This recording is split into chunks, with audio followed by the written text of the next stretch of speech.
Assalamualaikum warahmatullahi wabarakatuh.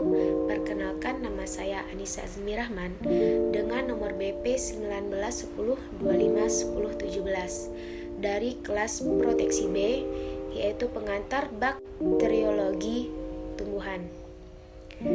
Baiklah, di sini saya akan melakukan survei lapangan yang membahas tentang penyakit hawar daun bakteri yang disebabkan oleh bakteri Xanthomonas oryzae pada tanaman padi.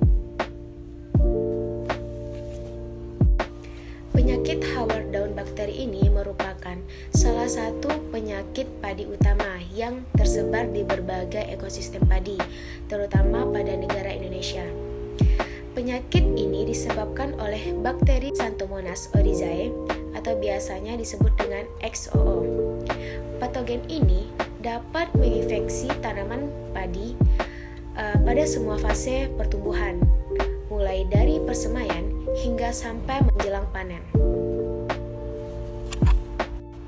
Penyebab penyakit menginfeksi tanaman padi pada bagian daun melalui luka daun atau lubang alami yang berupa stomata yang dapat merusak klorofil daun. Hal tersebut menyebabkan menurunnya kemampuan tanaman untuk melakukan fotosintesis yang apabila terjadi pada tanaman muda yang mengakibatkan tanaman tersebut mati. Dan pada fase generatif akan mengakibatkan pengisian gabah menjadi kurang sempurna. Gejala dan dampak penyakit oleh penyakit hawar daun bakteri. Bila serangan terjadi pada awal pertumbuhan, tanaman akan menjadi layu dan mati. Gejala ini disebut dengan kresek. Pada tanaman dewasa, penyakit hawar daun bakteri menimbulkan gejala hawa atau blight. Baik gejala pada hawar ini dimulai pada tepi daun yang berwarna keabu-abuan, dan lama-kelamaan daun tersebut akan menjadi kering.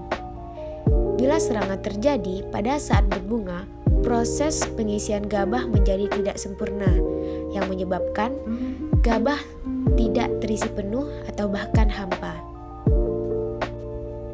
Faktor yang mempengaruhi perkembangan penyakit. Faktor lingkungan yang sangat berpengaruh, terutama adalah kelembapan yang tinggi, sangat memicu perkembangan penyakit ini. Oleh karena itu, penyakit hawar daun bakteri sering timbul, terutama pada saat musim hujan. Pertanaman yang dipupuk nitrogen dengan dosis tinggi tanpa diimbangi dengan pupuk kalium menyebabkan tanaman padi menjadi lebih rentan terhadap penyakit hawar daun bakteri. Oleh karena itu, untuk menekan perkembangan penyakit ini, disarankan tidak memupuk tanaman dengan nitrogen secara berlebihan. Gunakan pupuk kalium dan tidak menggenangi pertanaman secara terus-menerus.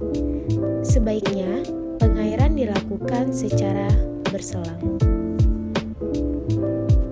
Lanjut kepada pengendalian penyakit hawar daun bakteri, yaitu yang pertama dengan teknik budidaya, dengan melakukan penanaman benih dan bibit yang sehat. Pengendalian ini dilakukan dengan cara tanam, pemupukan, sanitasi lingkungan, dan yang terakhir yaitu dengan pencegahan. Lalu yang kedua adalah dengan cara pengendalian varietas tahan. Pengendalian penyakit hawar daun bakteri ini dianggap paling efektif adalah dengan melakukan varietas tahan ini. Namun, teknologi ini dihambat oleh adanya kemampuan bakteri patogen yang membentuk patotip baru yang lebih virulen, yang menyebabkan ketahanan varietas tidak mampu bertahan